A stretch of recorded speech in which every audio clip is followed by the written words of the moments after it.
Yeah, so I welcome all to the Hindumitra induction training. So when I call it induction training, this is the basic foundational training just for today.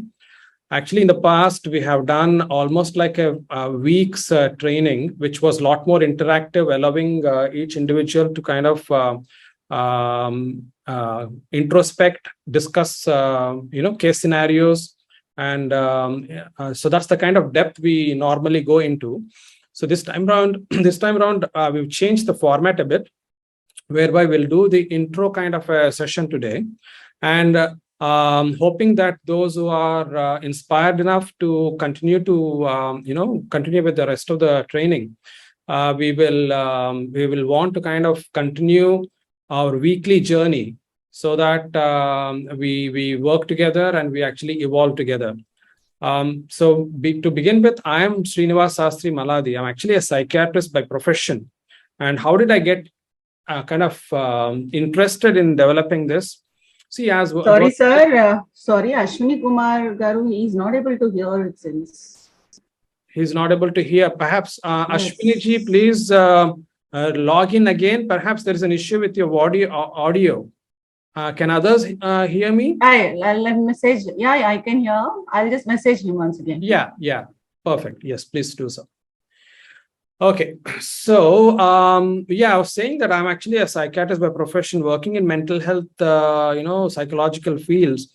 I actually understood the importance of Sanatana Dharma in our well-being, and the kind of systematic structure that it has, and also all the answers that it can provide for a very cherishing kind of meaningful life as such. One thing we often discover is that yesterday we were having a session as well, where there are human needs as well as spiritual needs.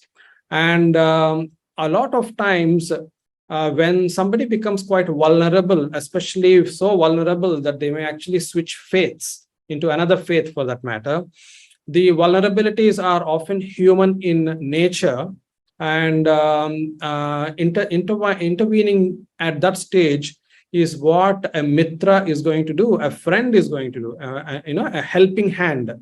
So that's the way we have come up with the name of Hindumitra as such. And our theme is definitely, foundationally, we are based on Sanatana Dharma, but we have this social welfare initiative in mind. So therefore, the caption here is Nara Narayana Dasoham. Nara being people. I want to be, dedicated as a dasa. I want to be dedicated to the welfare of mankind. But at the same time, it is not just merely social service. It is Narayana Dasa. I am a Narayana Dasa. I'm actually I am in service, in humble service of the divine, the Parabrahman. So in one stroke, I'm actually not only kind of serving mankind, but I'm actually serving the divine as well, and particularly passing the message across the divine qualities that we should inherit, and also spread the word of Sanatana Dharma. And that's the foundational basis for Hindumitra. So our mission is to reach all humanity, irrespective of background. And we want to support and empower individuals and families in need to lead fulfilling life through practice of Sanatana Dharma. Now, we are very much interested in producing leaders and not necessarily followers. See, there are a lot of followers, and followers often tend to be playing a very passive role. But instead, we would want to really have the level of empowerment among a Hindumitra that they should shine through with leadership qualities. We want to spread the divine love of Sanatana Dharma across the world, and to provide training to understand, practice, declare my own personal kind of experience of Sanatana Dharma, and to propagate Sanatana Dharma. So what are we going to cover today? We're going to start with what I would call as good news.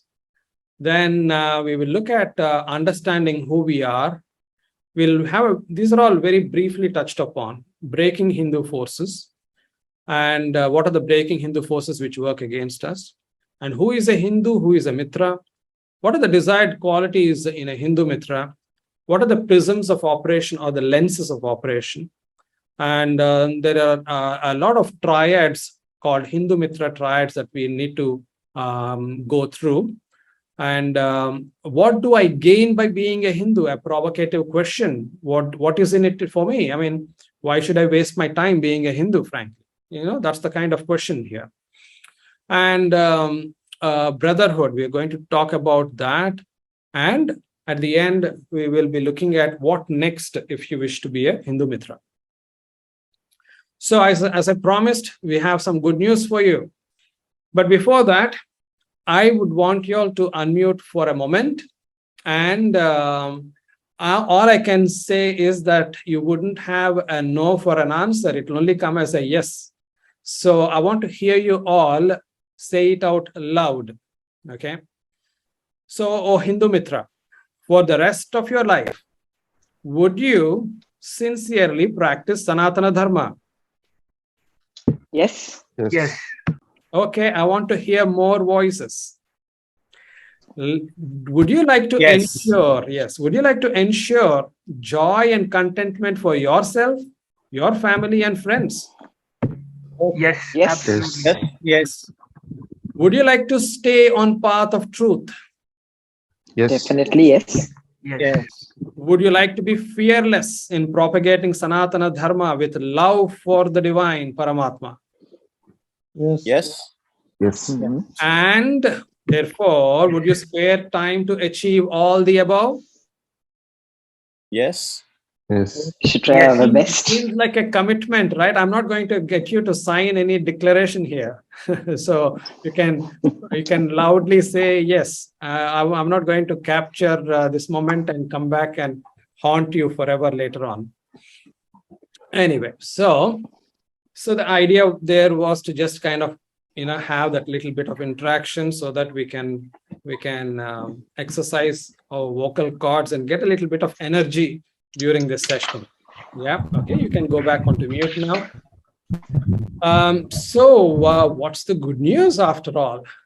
Now, the good news is that Hindus can actually propagate divine knowledge. For some, it's not new, but for some reason, Hindus actually don't do this. We are actually pretty bad in the idea of propagating divine knowledge. We think it's not our job. So we'll have to obviously take guidance from Bhagavatam and Bhagavad Gita because it clearly states so. In Bhagavatam, Brahma clearly says to Narada, I'm just going to read only the highlighted parts.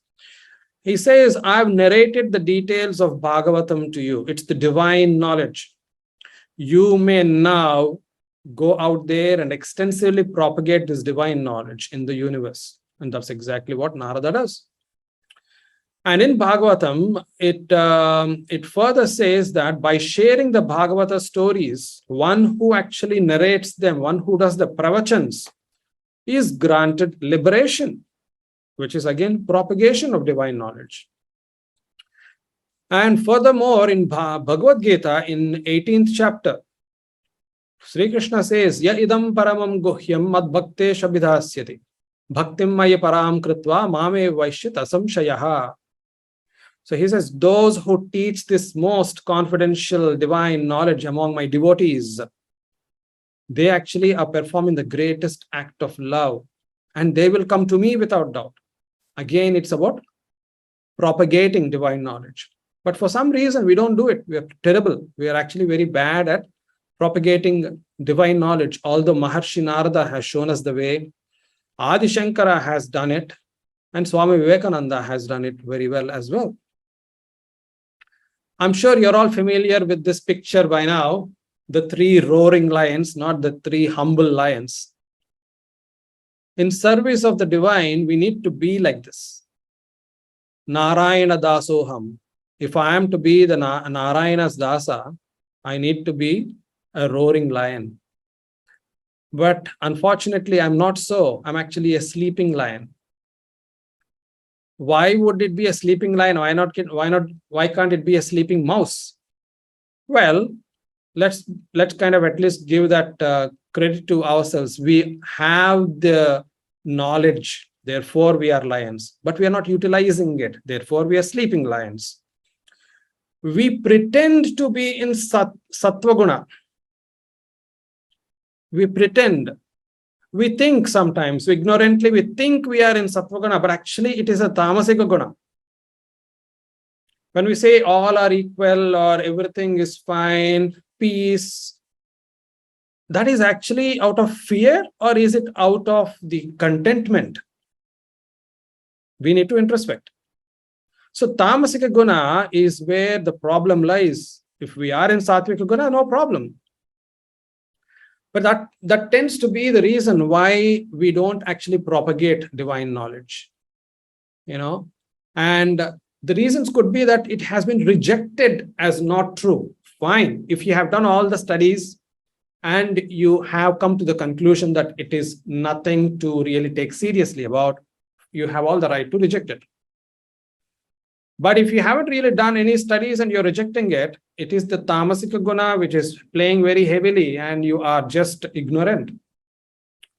But okay, so the next part is sometimes we understand, but we don't understand it entirely. And then, just like how we make Google searches of health problems, we think we know everything through Google.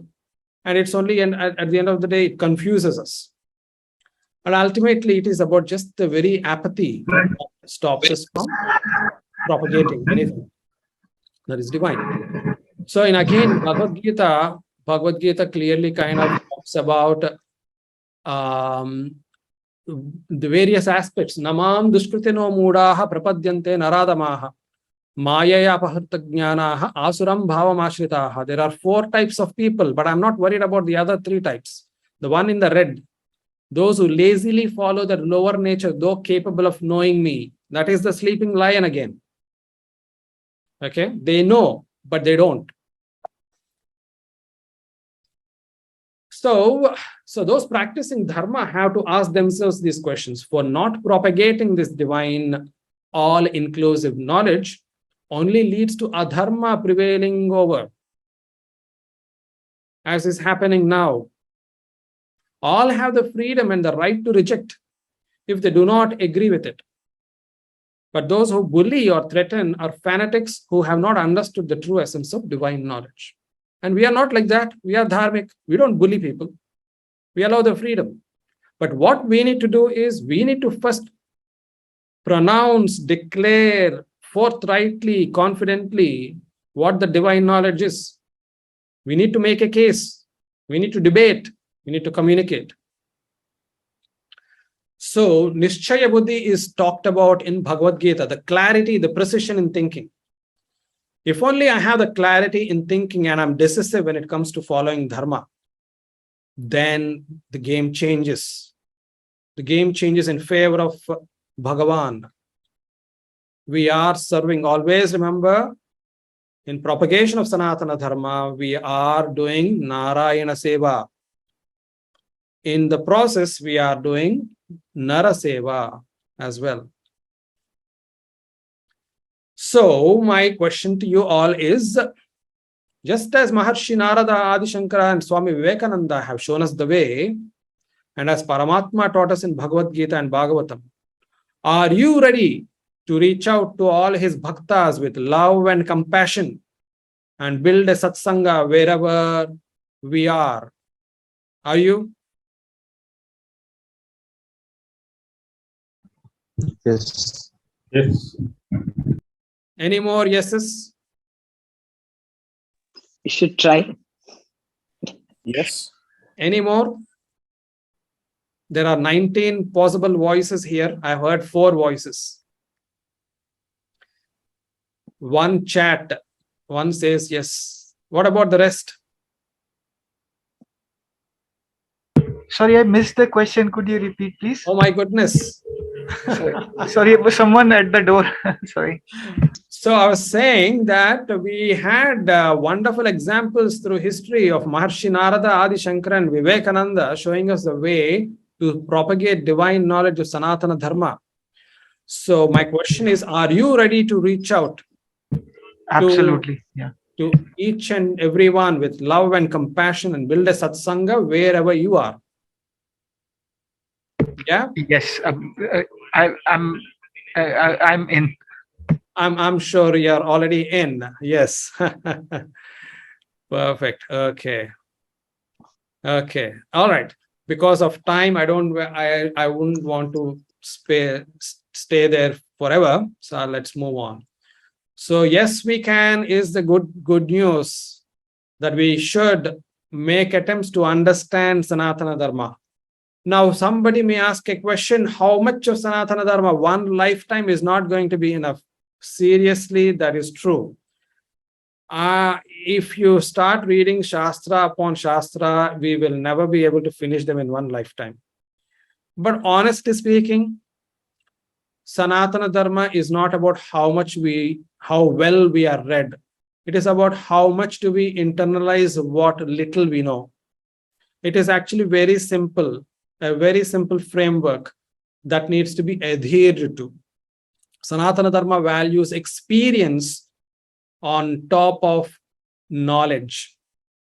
So experience is very important. You have to apply it. So understand, practice, propagate our Sanatana Dharma. So that would be Narayana Seva, Narayana Dasoham. In service of the divine, I propagate Sanatana Dharma. So the second part is understanding who we are. Again, I'll try to be quick through this. Normally, this would have been an interactive component as well. So if I ask who you are, your response would be something like, for instance, I'm a Bharatiya, according to the nation you come from. Or according to religion or the faith, you may say, I'm a Hindu. Or according to the language, you may say, I'm a Hindi speaker or a Gujarati speaker, and so on. Or according to the region, you may actually say, I'm a Maharashtrian or a Kannadiga, and so on. Or I may actually say, I'm actually a Brahman, I'm actually a Kshatriya, I'm actually, whatever caste across India, but I know only mostly Telugu caste here, so I put Kamma. So some may say these are divisions which are obviously going to work against us, but they are really working against us. Not much of how we need to see it as a problem, but we are allowing others to break us. So the Rajiv Malhotra nicely talks about breaking India forces, isn't it? So in a way, when somebody is being taken apart according to nationality or nationalism versus not so, Tukde gang, or according to the language, the Tamil versus Hindi or Kannada versus Hindi or those kind of narratives, we are getting divided. Or when it is region, Dravida and Aryan divide. Vindhya, north of India, south of India, northeast India, and so on. We are getting divided, obviously. It's very sentimental and emotionally kind of intertwined. Easy way for the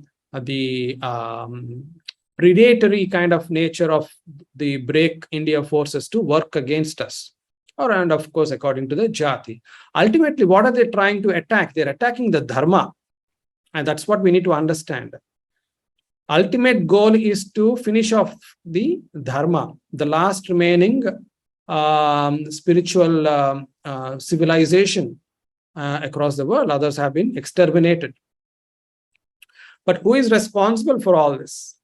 Yes, we may say the administrators are not doing a job. The politicians are definitely trying to be opportunistic. There are people who are always confused. The situations may actually bring this situation, opponents of Dharma. And there are historians we know very well who has written what kind of history. But ultimately, the responsibility lies on us, the people, because imagine it this way, if only we educate our younger ones, if only we educate our parents, if only we educate ourselves, from us, politicians are born. And they will be dharmic in their outlook. From us, the administrators are born. From us, there will be a lot more who can oppose the opponents of dharma. From us, the historians are born who have the right tools and right understanding of how to write history. So this is where, again, Hindumitra is going to be playing a massive role in terms of empowerment, empowering ourselves, empowering the society. I know it's a big task, but this is at least the conceptual part of it. Now, it's a very important question as to ask ourselves, who is a Hindu? Now, this is where Hindumitra likes to keep it very simple. Our formula is to keep things simple. This is where we rely on what we consider as pillars of Sanatana Dharma. And we have encapsulated this based on our research of modern and ancient kind of spiritual texts. And we cover this in our Sanatana Dharma webinar quite thoroughly. So we can convincingly say that Sanatana Dharma, the pillars of Sanatana Dharma are the concepts of Paramatma, Atma, Karma, Punarjanma, Moksha, and to attain moksha, the practice of dharma or the yoga. Okay. Now, we know for sure that it's a conglomerate. We have a wide, varied versions of practice of Hinduism. And therefore, it ends up being called Hinduism because there is no one way to convince that entire population who considers as Hindu has to only worship Durga, like the Shaktas, only worship Shiva, like the Shaivas, or no worship at all. I'm not going to worship a form. I want to worship the formless, the Nirakara. Now, if there are so many divisions, what combines us is ultimately the pillars of Sanatana Dharma. This is where we are all common. We have many sampradayas. We have the Gramina Devata Aradhana, Grama Devatas. We have the Puranika style of Hindu practice. We have the Vedika style of Hindu practice. But ultimately, you would come across no Hindu who doesn't accept the pillars of Sanatana Dharma. These are the fundamentals. So if that's the case, that is the unifying factor. And this is where we're going to bring in the importance of it. Now imagine you're a real estate, you're a builder. You're actually laying out a township. And in the township, naturally, you're building certain, the houses. The foundations are all going to be the same. You're not going to ask each individual buyer, how should I lay the foundation?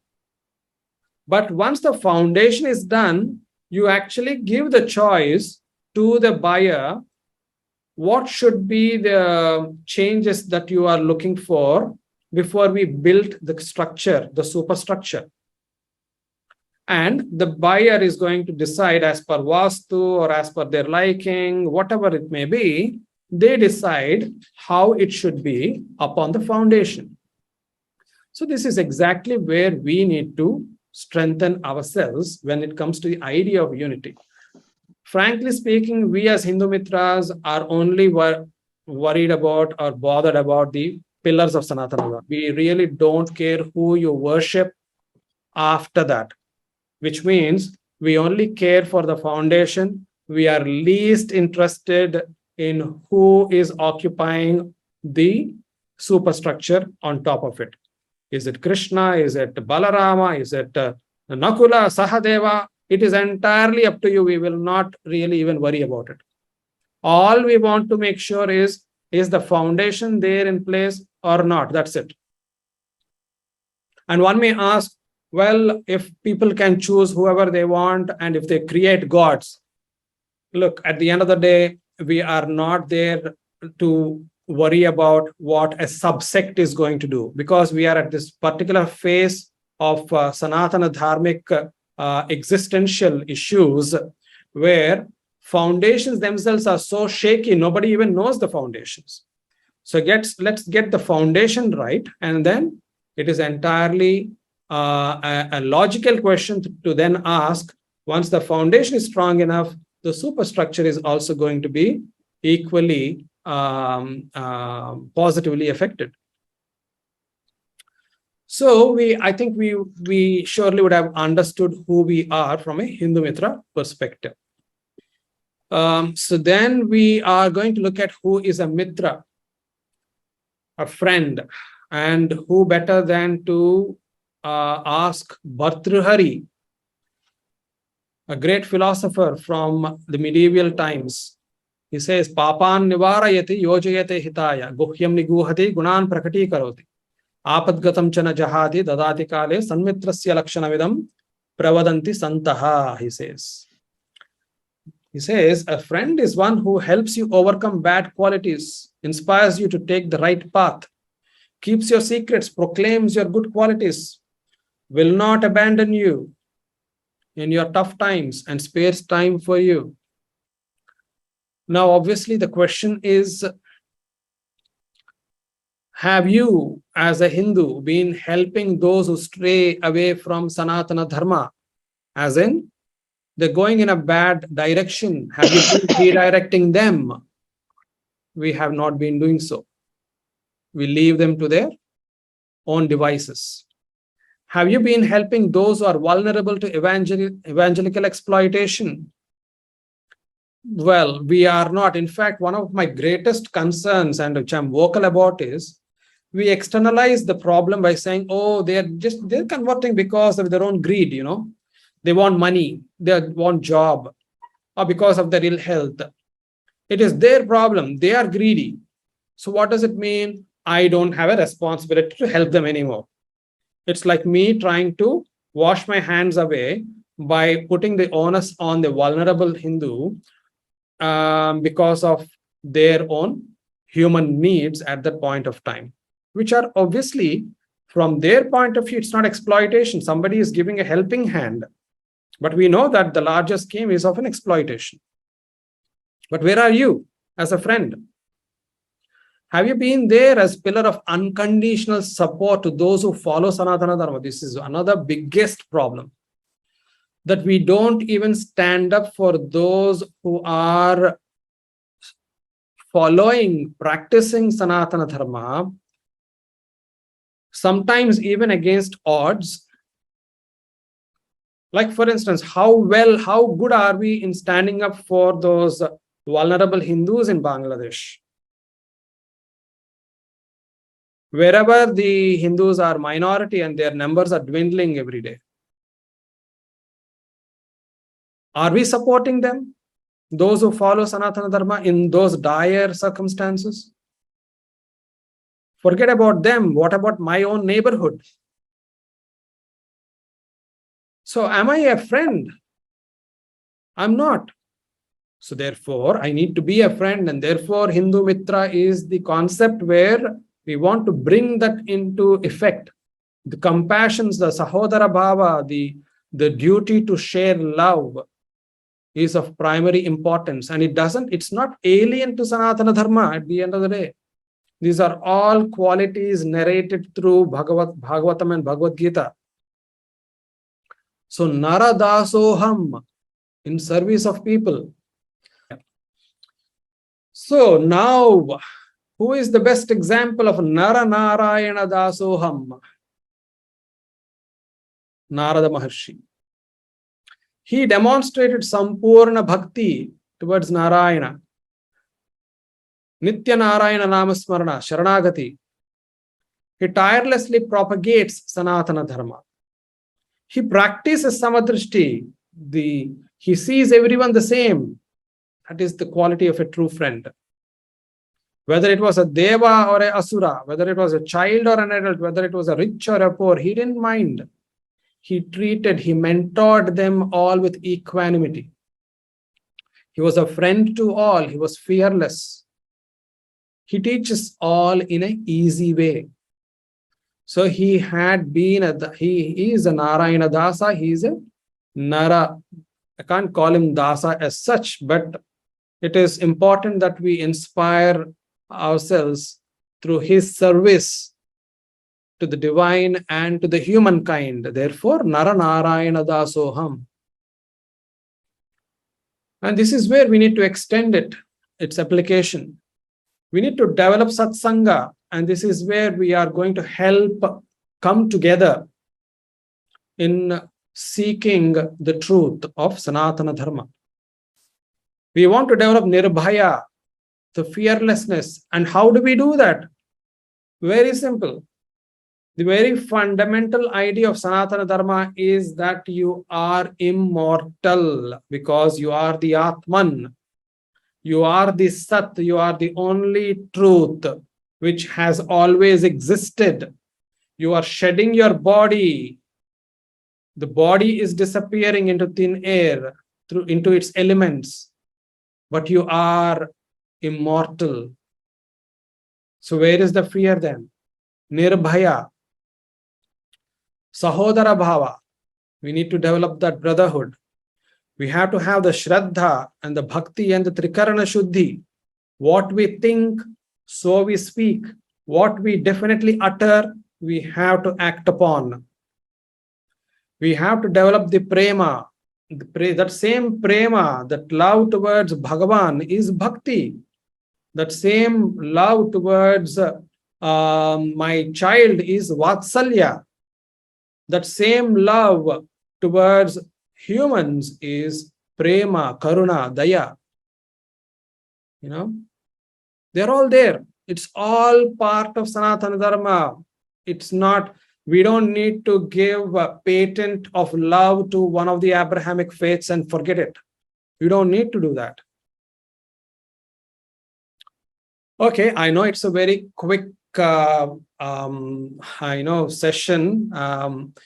This is what I meant by saying that this session is an intro session, which was normally in the past spread out over 7 days in a very interactive fashion. We still have opportunity for that in time to come in our weekly satsangas that we are planning from here on. Okay, so we're going to enter into what is expected of a Hindumitra. So a Hindumitra should have firm understanding and belief in pillars of Sanatana Dharma, should have the awareness of issues faced by a Hindu individual, family, and society.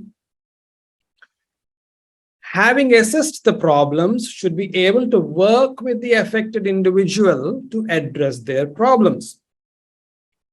And it could be in the form of empathy, just showing that you are there, advice, home visits, or practical problem solving. Develop effective communication skills, both verbal and non-verbal, and listening and counseling our brothers and sisters. Without any form of discrimination, one should treat all with samadrishti, equanimity, and be truthful towards and represent Sanatana Dharma well in society.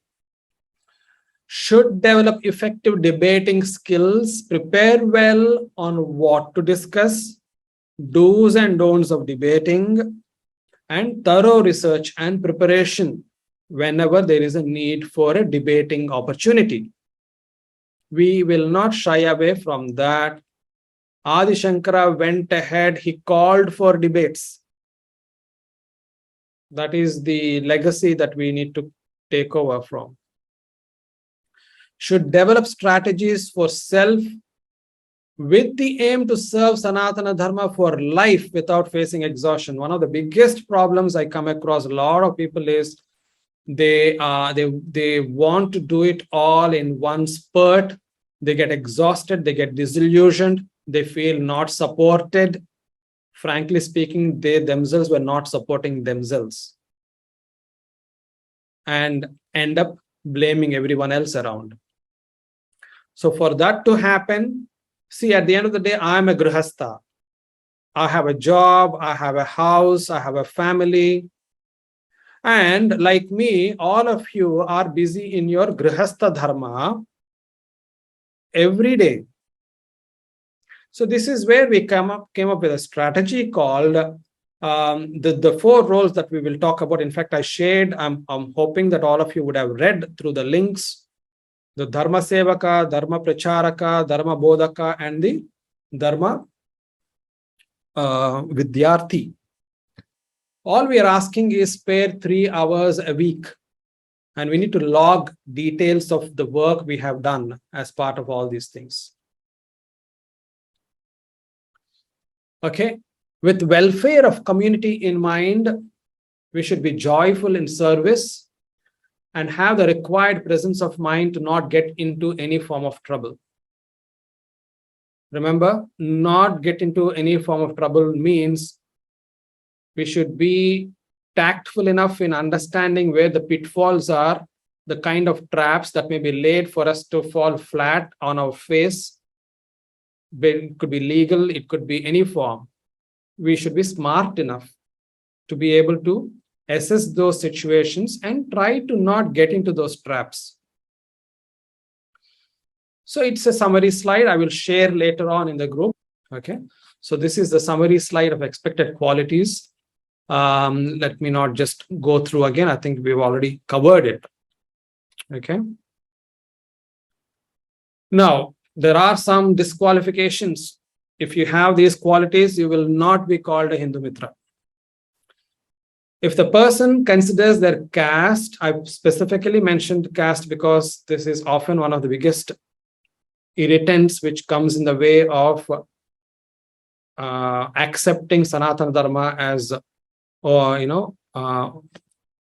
what should I say, the all-encompassing.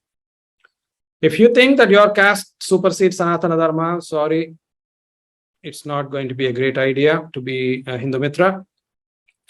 If the person is preoccupied with constant denigration of other religions, constantly about talking ill about other religions, but what's the point? Rather, you spare time in promoting the joy of practicing Sanatana Dharma. First of all, we need to know what our strengths are. And if Sanatana Dharma is Sat Chit Ananda, if Ananda is part of it, promote the Ananda so that people joyously participate in practicing Sanatana Dharma. If the person is shy to reach out to the common man in the streets, it's not for me, somebody else will do. That's too low a job, I'm not going to do it. It's very embarrassing. Oh, those guys are of a lower caste than me, I'm not going to go there.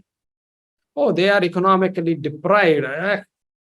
It's an ugly area to step into. No, sorry, you can't be a Hindumitra. If the person believes that one person can't make a difference and it's a futile exercise, just me alone doesn't work. And they drain their own confidence and everyone around as well. Sorry, you can't be a Hindumitra. Believes that he or she knows all and there is nothing new to learn. That is fundamentally against the whole idea of the Rigvedic Sukti. Ano Badra Kritavo Yantu Vishwataha. Let all the noble knowledge come from all directions. Those who are inconsistent and lack the stamina for a long drawn effort. We don't want spurts of activity. It is important we stay composed for a long marathon. Lacks patience and expects instantaneous results or personal success. Understands concepts of Sanatana Dharma but fails to practice. All right.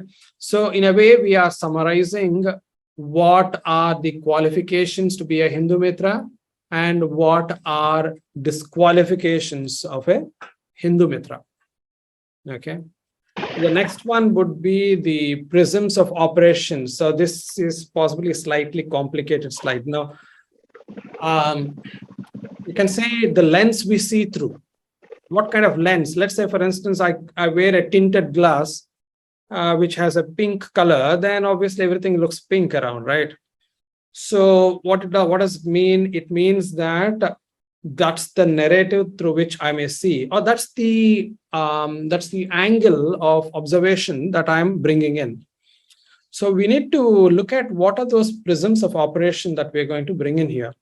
Satsanga naturally is one of those, which is that it brings in the strength in community, the kind of community feel arises. And what kind of association should that be? If it is an association of entertainment, like, going for movies or playing cards, obviously that's not satsanga, right? And we know that that's not going to yield any result apart from entertainment. So satsanga is naturally a built-in mechanism for the dharmic people who are involved in quest of truth for themselves, the sadhana. That it could be in a form of bhakti, it could be in a form of a discussion, a pravachan, it could be anything. But what's the reason why we end up being in such associations? Because if we are not, we are engrossed in the various pulls and pushes of the materialistic existence. And that is often the reason why satsanga helps us to get focused back again. Swadharma is, in a simple way, we can put it as our loyalty to our role, the responsibility that have been given in this life. Now, some people are very natural in picking it up very quickly. Easy way to understand is, for instance, the Varna Dharma as described in Bhagavad Gita. For instance, a Kshatriya, Arjuna is reminded that you're a Kshatriya. You can't run away from battlefield. So that's your loyalty to your responsibility, the duty that you have picked up. So similarly, we have all duties in whatever. Let's say, assume that we picked up Hindumitra as a duty. It has to be fulfilled with a lot of spirit of loyalty towards it. Nirbhaya, we already spoke about it, the immortality, the very essence of being the Atman. Satya, that is again another name for the divine itself. That is the only truth that exists. Samadrishti, we already spoke of it as the equanimity. Everyone has to be seen the same. But how? How is the question? That is because it's not about whether a tall person and a short person are the same. They're not the same. They are unequal in height. That's the physical form. They are the same because they are the Atman. That's the reason why we value samadrishti, that we see the same divinity in everyone. And moksha is the goal that we are aspiring for. Trikarana Shuddhi, we spoke about it. What I think I should utter, what I utter, I will definitely act. And the Sahodara Bhava, the brotherhood. This is a very busy slide, but it is extremely important. And as I said, we will talk about these things in our satsangs as we go along. I'll go through it one by one. If you can pay attention, please do so. So the fundamental first triad is understand, practice, and declare your dharma. You need to make efforts to understand Sanatana Dharma. You need to practice what you have understood. And when you practice it, you see the results. You need to declare those results. Okay? It is nothing but a scientific approach. Dhyeyatraya, establishing what is our mission, establishing Sanatana Dharma, universal welfare, societal welfare. Naipunyatraya, expertise, dedication, fluency in native language. This pertains to mostly those who are in India, because I often say this. Hindus speak or conduct themselves in English, whereas the religious conversions take place in Telugu, which is obviously my state's issue. And that's exactly everywhere. All the religious texts for conversion are nicely kind of delivered in the native language and we are not dealing with it. So the Naipuryatraya, expertise in that, love towards humanity. Now Laukyatraya, the common sense, work within the legal limits, skillfully navigate complex issues, utilize soft skills of communication. Do not utter words which will put you in trouble. Shaktitraya, the power, the energy in you. You should utilize it for undisrupted service, for tireless and fulfilling journey, and to not exceed limits of abilities. Kshetratraya, your field of work, home and neighborhood, workplace, education institutes. I know somebody who is unable to attend today, one of our Hindumitras. He actually makes it a point to talk to his colleagues whenever a discussion particularly comes. And he doesn't mind talking about the value of Sanatana Dharma and the utility of it in resolving issues. And that's how we should be. Manavata Traya, the humanity, love, compassion, and equanimity. Maitritraya, the friendship, empathy, guidance to people, and helping them in crisis. Yogatraya, it could be, these are ways to reach the divine, through jnana, knowledge, through bhakti, or through karma, through service. Now, Shikshanatraya, our teaching abilities. For that, we need to learn always with humility, because we're forever students as well. Sincere research before we teach, and teach with patience. Atmajnanatraya, this is where I am actually understanding who I am as an Atman. I am immortal. I am an instrument. I am a nimitta. Sri Krishna says in Bhagavad Gita, Tasmat tvamuttishta yasho labhasva jitva bhungshva rajyam samruddham. Maya iveta nihitam pura. I can't complete I forgot the last part of it. But in that, nimitta matram bhava savyasachin. That's the last part. Nimitta matram bhava savyasachin. You be the instrument of my work. And I'm the energy or the conscience. Then the adhyatmika gamyatraya. What is my spiritual goal? My spiritual goal fundamentally is moksha. But how many of us actually attain moksha? Possibly a 1%. The remaining of us actually may reach Swarga for a short while and then return back. Kshine punya martyalokam vishanti. Bhagavad Gita says that once your punya is over, you will have to come back again. And if I'm not good enough for that, at least I should look for a uttama janma. The next life should be a better life. You know, it's almost like we're talking about a gain of what is involved in me working towards Sanatana Dharma. Yes, moksha, definitely, because Bhagavad Gita, we have seen that if you actually reach out to my bhaktas, you will definitely come to me. So moksha, or swarga, or uttama janma. You will not lose out. Then we have a forbidden triad, which is the Nisheda Traya.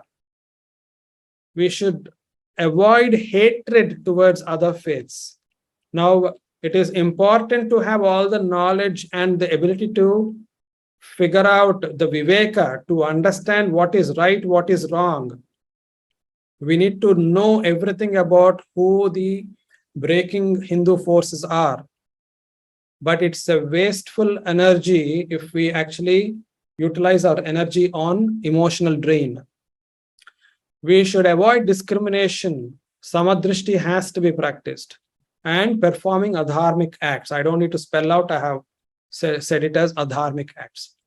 And work towards societal welfare while pursuing spiritual goal. Okay. So ultimately, all this is about how do I use myself to propagating Sanatana Dharma and for the welfare of society. Okay, now we're going to look at some questions and quick answers from you. This is the first time I'm translating this into English, so let's hope that it comes out well. So what quality? So I'm asking you all, you can say it aloud. So my dear Hindumitra, what quality in you strengthens interpersonal relations?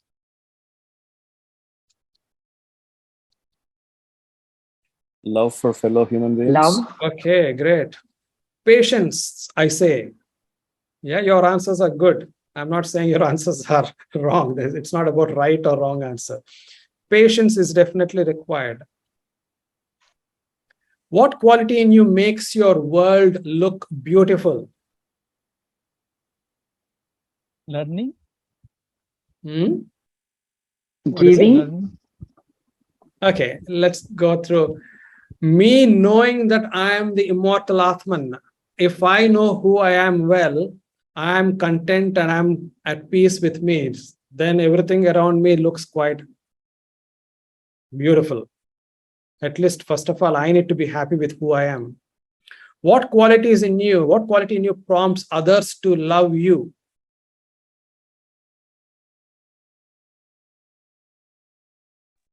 Trustworthiness. వాళ్ళని Compassion. సాధనలో పెట్టాలండి మనం చెప్పేవన్నీ. So your unconditional love towards everyone and everything, it just transmits. People see through and they just fall in love with you. So ultimately you love and they love. Transactional, but it's not really transactional. It is the fundamental quality. What quality in you engages your listeners?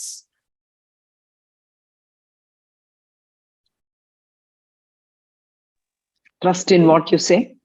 Okay, that comes to the next one actually. Your oratory skills and language skills. Just imagine if somebody speaks eloquently. We are talking about eloquence in being able to convey what we wish to convey. So we need to work hard in our oratory skills and language skills. What quality in you generates trust among your listeners? That's what you said. We need to speak truth. We need to have a systematic approach in how we, whatever we utter, we always back with evidence as much as possible. And consistency, there should be internal consistency. I utter something on a Monday and I utter completely opposite on a Friday. Obviously, that's not going to be helpful. What quality in you makes others follow you?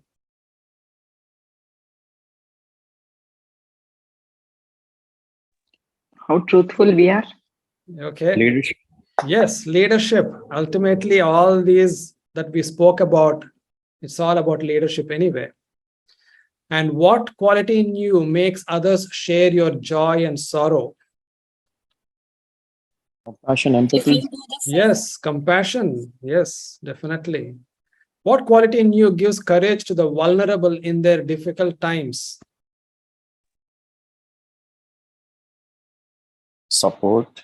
Yeah, support, commitment, our commitment that we are, when we say that, I know it's a tough thing that you're going through, but I will be there tomorrow at 9 o'clock, and you go there. That's the kind of belief that they have in you, that you stick to your word, you're honest, you're compassionate. You may not be able to do much.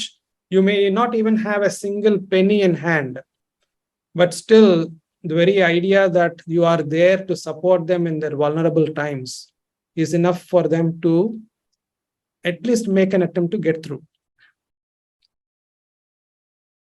What quality in you makes you eligible to develop a satsanga?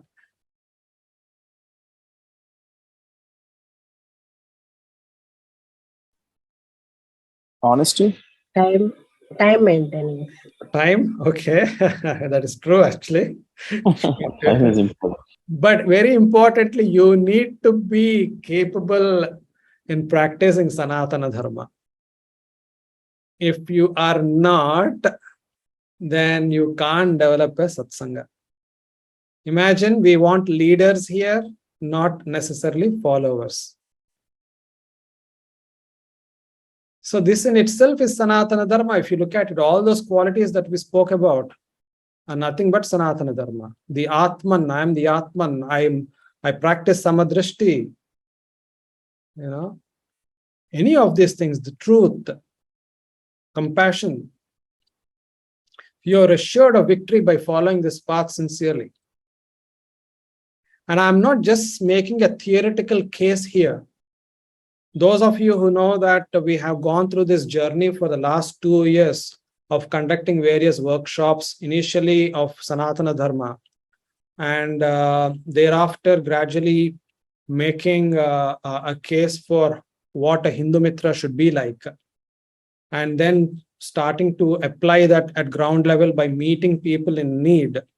We have actually met a lady who had a cancer of esophagus, and we've supported. We went to her house, we interviewed her, we understood her needs, then we put it up in a post and made some financial contributions. Then we met another lady who was they were just about to convert to Christianity, and we went and made an effort to explain what the medical problem was like from a medical point of view, because they started getting extremely superstitious about it. They already spent 3 lakh rupees visiting a lot of temples and gurus and all that. They couldn't find any result. So therefore they felt disillusioned, and they thought changing gods, changing faith would be a better idea.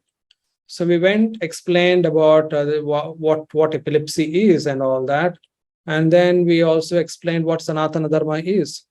And I followed up with the person who referred her to us. And he said that, yes, they are very much still within the fold. They haven't gone anywhere. But that's the kind of support we are talking about. We met another girl who was in dire need of meeting her tuition fee for the entire year. And we made an assessment. And this is where we wanted to be very clear. We just don't want support. We want to empower them. They need to start to learn that they have a responsibility for themselves and towards the Dharma as well. So just giving freebies or giving dole outs isn't going to be the end result. That's only for a photo op. We gave it, took a picture and posted it. That's not good enough. What happens next is what is going to be more important. So my dear Hindu Mitras, which among these is difficult to practice and more damaging? To resort to physical aggression, or to be able to express your thoughts in an easy to understand, simple language with patience? Which one would you choose? Obviously the second one, I'm sure, because it's quite difficult to put thoughts into words. And especially when we are challenged with time or patience, or emotions are very high. We need to be mindful about the context here. When we are pushed into a corner, we may have no words, but our body starts reacting. Our emotions start pouring through. We don't want to kind of get again into traps as much as possible. Naturally, we are not going to let down our Kshatra Bhava, but at the same time, we need to be mindful of these things. So what do I gain by being a Hindu? I ask this question often at the beginning itself. Really, do I have to do all this? I mean, it's such hard work. Why be a Hindu? What do I even gain out of it? What benefits does it bestow on me? Can anyone answer what benefits you get by being a Hindu? I would say true enlightenment, and the true path is traversed by soul or Atman in this lifetime, and then you make the upcoming life or the next life easier, and the ultimate moksha comes through Hinduism. That's for the enlightened one and who is happy to travel on their own.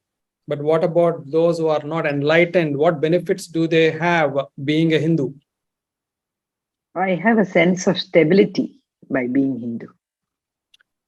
So yesterday, Divyaji, we spoke about thanks for joining today, by the way. And so we were speaking about the concept and the application, isn't it? I think concept is not the problem here, the application. So we lost the structure to support the social structure. We don't have the satsanga. We don't have the community to support. We don't, I don't know, we have so many of those missing right now. So, and that is where ultimately the whole idea of benefit is, we are talking about monetary benefit and all those things, and the competing other faiths, they actually lure people with financial, aspects and some other gains. I'm not saying that we need to do any of that, but we need to rebuild that support system to give confidence to people that there are definitely the laukika benefits apart from the spiritual benefits. The adhyatmika benefits are well touched upon, but what are the laukika benefits is what we need to really think about. See, once I believe that a benefit of Hinduism is knowing the absolute truth. Yeah, as I said, it's obviously the spiritual benefit, but the laukika benefits also need to be brought into the equation. Okay. I think it's more lot of freedom, and then also good relationships. And I think India is unique in a way where there's so much love between like neighbors and everybody, but a lot of other countries have moved on. It is mostly you don't know your neighbor in the rest of the world. So I think that's the culturally. I think, yeah, please go ahead. Okay. Yeah, I'm done. Thank you. Yeah. I think we will talk about that later. Right? I think a single point to be quoted, and a Hindumitra strives for Hindu brotherhood. This might be the Laukika benefit. Yeah, of course. That is the aim. But a common Hindu would, if I asked a question, especially when they are vulnerable, that is exactly what the lady said when I met. She was in tears. What benefits are there, she said. My neighbors, my family don't come to support me. At least that guy has come and he's prayed for me. What benefit? She asked. Okay, so we're going to complete our today's training, and then I will leave some time for us to interact. This is an important aspect that we wish to cover. Let us say somebody among us in our satsanga has committed a mistake. He has actually committed a mistake. There's no doubt about it. He has committed a mistake. So if anyone commits a grave mistake or is ill-fated, the idea is to not erase them from our thoughts, nor expel them from your clan or your society or your satsanga. Now, this sounds quite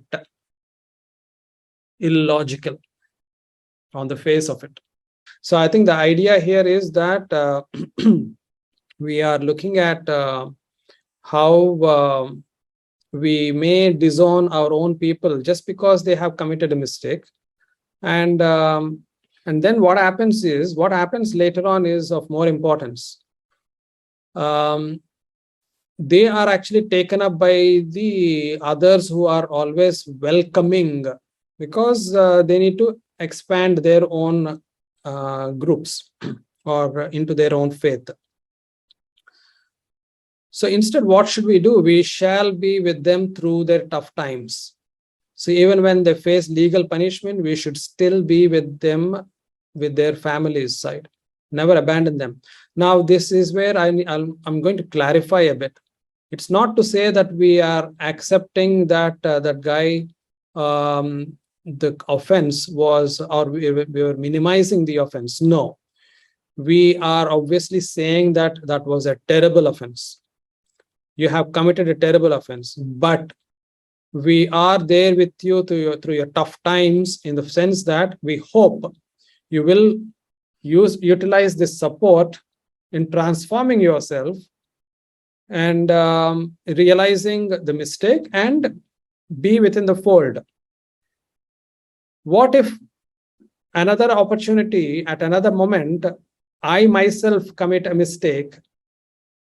Then how should the satsanga treat me? So we need to be mindful that this is what I would call as sahodara bhava in swadharma. In swadharma, we are loyal to the duties despite its flaws. Similarly, a brother we are going to support the brother despite his flaws. We need to be with that person. In Swadharma, we will work on the flaws to improve that dharma. In this brother, we will work with him to improve him. He will work on his flaws, but while we support him.